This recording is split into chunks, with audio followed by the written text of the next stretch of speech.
Un paso de un mundo perfecto. Capítulo 10. Acerca de una guerra y un trabajo agotado. Iris tenía un vestido nuevo. Lo había conseguido en Berlín con su madre. Antes de pagar, escucharon unas sirenas de alarma. Había que precipitarse a los refugios antiaéreos cuando sonaban las sirenas. La dueña de la tienda tenía un sótano refugio y les pidió que bajaran con ella. Para Iris había sido una aventura nueva. Allá abajo se encontraron con toda la familia de la dueña del negocio. Nadie cruzó palabras con los demás. Todos tenían miedo y no hacían más que esperar un nuevo estruendo, hasta que las bombas cesaron de caer. En la cabeza de la familia, un señor de aproximadamente 60 años que caminaba con muletas, comenzó a despotricar contra los ingleses, los franceses, los americanos, los rusos, sobre todo contra los rusos. Y no paraba de gritar, de maldecir y de insultar. Entonces, Wita le pidió que la dejaran salir. Le habían advertido que tuviera cuidado, porque a veces las bombas reanudaban al cabo de 1 o 2 horas. Razón de más para salir de ese espantoso lugar y alejarse de aquel horroroso blasfemador, le dijo Wita a Iris apenas salieron de la tienda. El verano estaba a punto de terminar y Wita quería mostrarles al pastor Edmund y a Brigitta sus lirios, que crecían espléndidos al lado del estanque. Así que le habían pedido a Iris que ese día se pusiera el nuevo vestido. Había crecido 5 centímetros en los últimos meses y toda la ropa le comenzaba a quedar apretada. Antes de invitar a sus 2 huéspedes, Wita se había cerciorado de que su marido pudiese estar presente. Últimamente, Bernard había tenido que quedarse en el campo día y noche sin poder regresar a casa. Hay nuevos cargamentos que llevan cada día, Wita, y necesitamos de todas nuestras fuerzas, respondía con paciencia a la mujer. Sin embargo, ella jamás se quejaba, solo estaba preocupada por su salud. Lo veía pálido, delgado. Algunas veces se lo dijo, él se ponía nervioso. Estamos en guerra. No lo olvides, Wita. No voy a ser yo quien se eche para atrás. Los soldados esperan el mejor ejemplo por parte de sus superiores y es mi deber darlo. Cuando hablaba así, Wita no decía nada. Pensaba que tenía razón y que no tenía derecho alguno a presionarlo. Estaba orgullosa de él. En aquel pequeño grupo compuesto por el pastor, la mujer y sus padres, Iris sentía que sobraba. Se había vuelto cercanos, sobre todo su madre con Brigitta. Hablaban siempre entre ellos, y eso a Iris le tenía sin cuidado. Entre grandes, las cosas siempre eran así. El aburrimiento tomó espacio. Aunque pronto Iris se interesó cuando su padre y el pastor Edmund comenzaron a hablar del prisionero. Disimuladamente, Iris los escuchó. Edmund apenas le había preguntado a su padre cómo se comportaba el prisionero que le arreglaba el jardín. ¿Es judío?, preguntó sin esperar respuesta. Sí, pero está calificado, es joven, bastante fuerte y se ocupa también de ciertos trabajos pensados. Yo estoy afuera todo el día, a veces también en la noche, y aquí siempre hay cosas que hacer. La casa es grande, como puede ver. El jardín casi que es un parque. Claro, respondió el pastor, pensativo. Pero tenga cuidado, capitán, con 2 mujeres en casa. Parecen estúpidos, pero son astutos. Traición. Neros como el diablo. Jamás hay que darles la espalda. Tiene usted razón, Edmund, pero estoy tranquilo, porque está vigilado por el cabo Mueller. Usted también debe conocer a su familia. Todos los domingos van a la ceremonia. Son buenas personas. Y Einer, así se llama, odia profundamente a la raza judía. Es más, a veces tengo que frenarlo, porque de lo contrario me quedo sin jardinero, concluyó el padre con una sonrisa orgullosa. Claro, Einer, ese cascarrabias, pero buen muchacho, necesita una mujer. Su madre quisiera verlo casado pronto. De esto debería encargarse usted, Edmund, dijo el padre de Iris. Yo solamente respondo por su disciplina. Iris escuchaba. Esperaba que el pastor le preguntara a su padre qué había hecho aquel prisionero. El por qué estaba en ese campo de reclusión cuando saliera, porque el pastor no hacía ninguna de esas preguntas. Sí, era un judío, pero debía haber alguna otra razón. La voz de Wicca interrumpió sus reflexiones. ¿Quisieran ver el lugar más hermoso del jardín? Por supuesto, medida frivolidad. La dueña de casa, los lirios, tienen unos colores extraordinarios, les aseguro. Un deleite para los ojos. Y no solo eso. Vamos, luego iremos juntos a la mesa para comer. ¿Qué piensas? Tengo mucha curiosidad, respondió Brigida con alegría. Los dos hombres la siguieron. Wicca tomó a Iris de la mano, llevándola con ellos. Cuando llegaron juntos al estanque, Wicca soltó la mano de Iris y la llevó a su boca. Dio algunos pasos hacia adelante, deprisa. Se detuvo cerca de los lirios y miró alrededor como si buscara algo y luego exclamó: «Maldito judío, fue él, Wicca». Trató de controlarse, pero estaba extremadamente agitada. Bernard se le acercó. «¿Qué dices, querida? ¿Qué pasó?» Ella pasó saliva, tomó un respiro y luego otro. Trabajaba de calmarse, pero no podía. Con las manos indicó el estanque.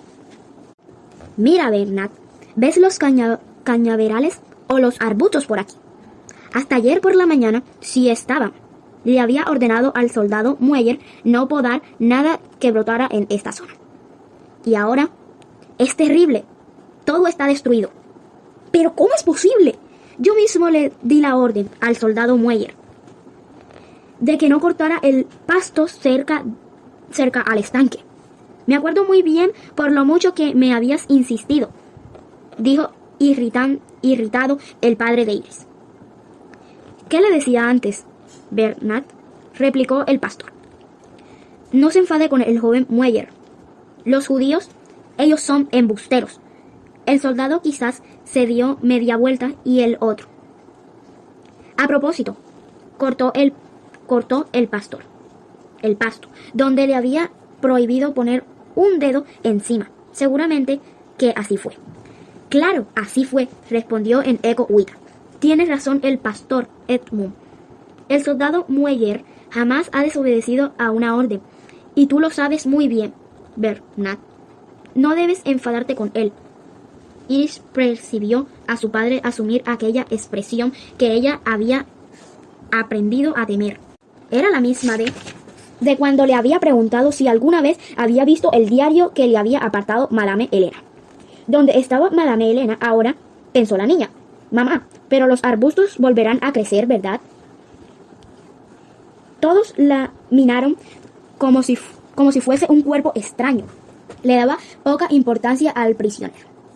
¿Era posible que los estuvieran definiendo? Absurdo. El pastor le respondió: «Iris, tú eres una niña muy dulce, pero antes de que expreses juicios sobre lo que es justo o no, tienes que entender que los frutos que recogemos durante nuestra vida son el resultado de lo que somos. Los judíos son como las serpientes que se arrastran sobre la tierra, y el Señor lo sabe muy bien». Luego, Edmund se dirigió a los adultos y contó una historia. Todos los escucharon en silencio. El pastor sabía contar historias, voz ronca y lenta, con la mirada clavada sobre su interlocutor. Sabía capturar la atención. El público lo había entrenado, pero también era un don personal. Queridos amigos, ¿pueden creer que antes de mí había un pastor que desde el púlpito osaba de mí? Había un pastor pero muchos fieles no se identificaban con lo que él decía, y sus palabras comenzaron a salir de la iglesia. Increíble. ¿Y dónde se encuentra ahora este traidor?, le preguntó Wita. Por suerte no ocasionara más daños. Terminó en un campo de reclusión con otros judíos. También porque saben, habían escondido en la casa de Dios a varios judíos que habían robado. Él sabía que los iban a fusilar y que quería impedirlo. Afortunadamente fue denunciado y castigado. Luego se dirigió de nuevo a Iris, que había quedado intrigada por la historia de las traiciones dentro de la iglesia. Ya lo entiendes, querida Iris, le dijo con firmeza. Cada quien tiene lo que se merece. Dios lo sabe todo. Así es, pastor, murmuró Wita. Luego se dirigieron a Bernat, volviendo a nosotros. Sinceramente, no creo que el culpable sea el soldado Mueller. Wita refutó. El marido, irritado por la insistencia de su mujer. Yo sé muy bien quién es el responsable de todo esto. Evidentemente, el pastor Edmund tiene razón. Sin embargo, mi orden directa fue al soldado Mueller. Y si su prisionero cometió un error, que pagara muy caro. Sin duda alguna también es culpa del cabo de turno. Es muy sencillo. Nadie replicó a las promesas de Bernat. Su expresión rechazaba cualquier duda. Pero mientras para los demás la noticia Bernat fue tranquilizadora, para Iris se convirtió en una carga. Brigida trataba de consolar a Wita mientras ponía sobre la mesa las rocas que le habían llevado a la visita. Pero detrás de aquel gesto de cuidado había mucha rabia contenida. Iris lo sabía, lo conocía, se sintió afligida por la tristeza de su madre. Se le acercó para consolarla y le sonrió. Le ayudó a poner las flores. Sabía cuando le importaba mostrarles a sus amigos su impecable jardín de flores. La madre le sonrió con esfuerzo y le pidió que se sentara de nuevo, alejándola de ella. Continuó siendo una buena anfitriona, regalándoles sonrisa a sus invitados. Sin embargo, su alegría se había desvanecido cuando Brigida le dijo que sus lirios eran maravillosos y que no tenían por qué preocuparse. Wita dejó salir su rabia. «Malditos judíos, tenemos que apresurarnos», exclamó molesta.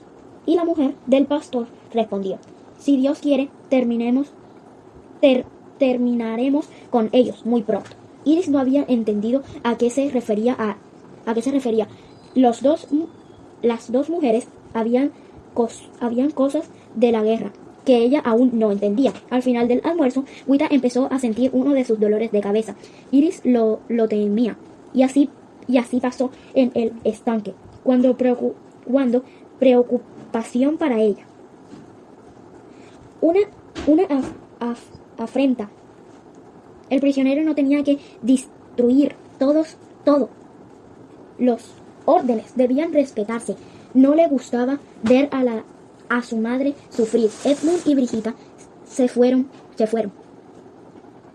Y la dueña de casa se refugió, a oscuras, en su habitación. Bernat e Iris se quedaron solos. Iris todavía un poco de sol. ¿Por qué no vamos a dar una vuelta al bosque en bicicleta? ¿Te parece? Si papá vamos, ambos compartían a la misma pasión. Era su pasión común. Sin embargo, también sobre el sillín de su bicicleta, Iris no podía parar de pensar en las palabras amenazantes de su padre.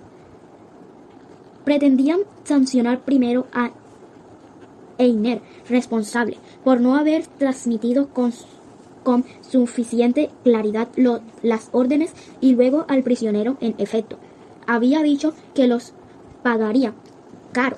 Comenzó a pensar en los gritos del soldado Mueller, y algunos rastros de ansiedad habían comenzado a aparecer. Pero había una pieza que a todos se les estaba escapando, y que quizás había parecer aquel error menos grave. Papá, comenzó a decir Iris con inquietud, quizás el prisionero no conoce nuestro idioma. No lo has pensado quizás, solo entendió mal las órdenes de Mueller. Si eso fuera así, ninguno de los dos estuviera equivocado. ¿De cuál país viene el jardinero judío? ¿Qué idioma habla? Jamás lo escuché hablar. Por la cara del padre. Iris entendió al vuelo las palabras que le diaria, y en efecto la embistieron, haciéndole desear no hablar abierto la boca.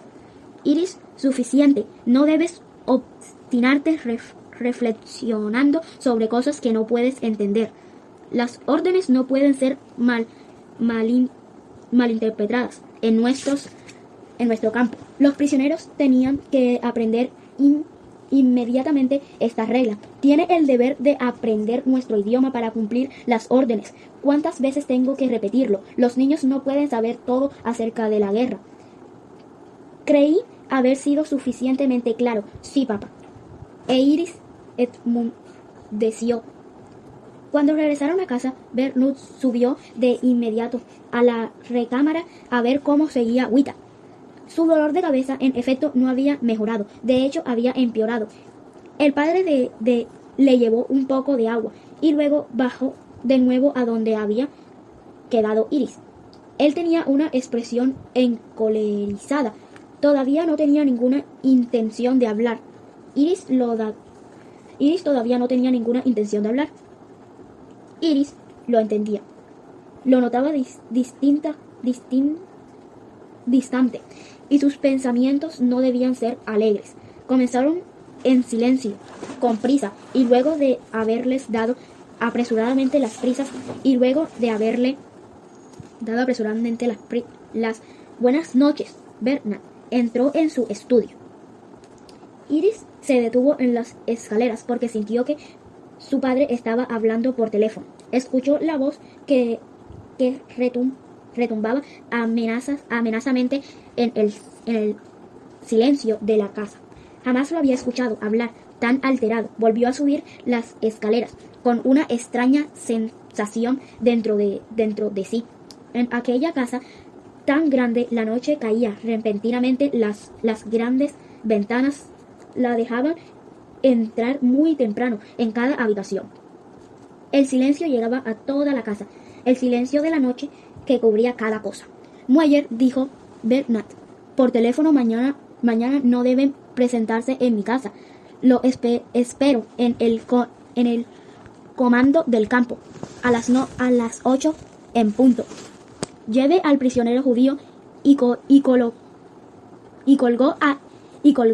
Iris cerró la puerta y se metió en la cama. Sentía un peso dentro del corazón. Pensaba en la madre y en su disgusto en el fondo. Si el prisionero se había equivocado, era justo que fuese castigado.